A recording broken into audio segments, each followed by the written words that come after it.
3 ways to get your emotions under control. Do you rule your emotions, or do your emotions rule you? Many of us feel instinctively that our emotions come from the way we feel.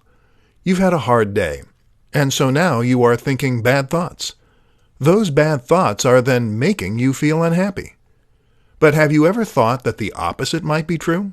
That you might be having bad thoughts because you are in a bad mood? That maybe this is what made your day bad?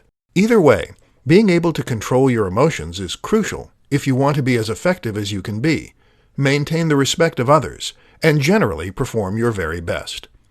In this presentation, we'll look at 3 ways you can get your emotions under your control. 1. Consider your physiology. Many of us think that emotions come from our psychology. Very often, though, they can also come from our physiology. That is to say that our emotions are dictated by the things that are going on in our bodies. For instance, if you are in a bad mood, then it could be because you're low on blood sugar. Our bodies use high blood sugar as a signal to create feel-good hormones. When it drops, we produce cortisol, which makes us anxious and hangry.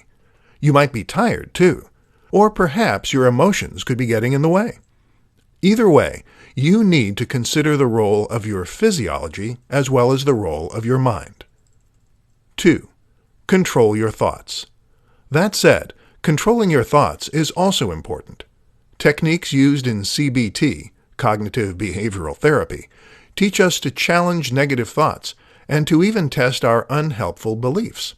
This means first identifying the things we think and the things that are causing our bad state of mind, and then asking whether those thoughts are true or useful. 3.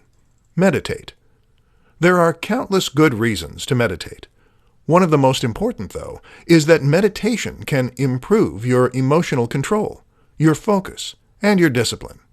This is literally a process that involves focusing your mind and avoiding distracting thoughts. And if you can do that, then you can avoid distracting emotions as well. In the short term, a bout of meditation is a great way to calm your racing mind. In the long term, it is a powerful tool for enhancing your emotional stability.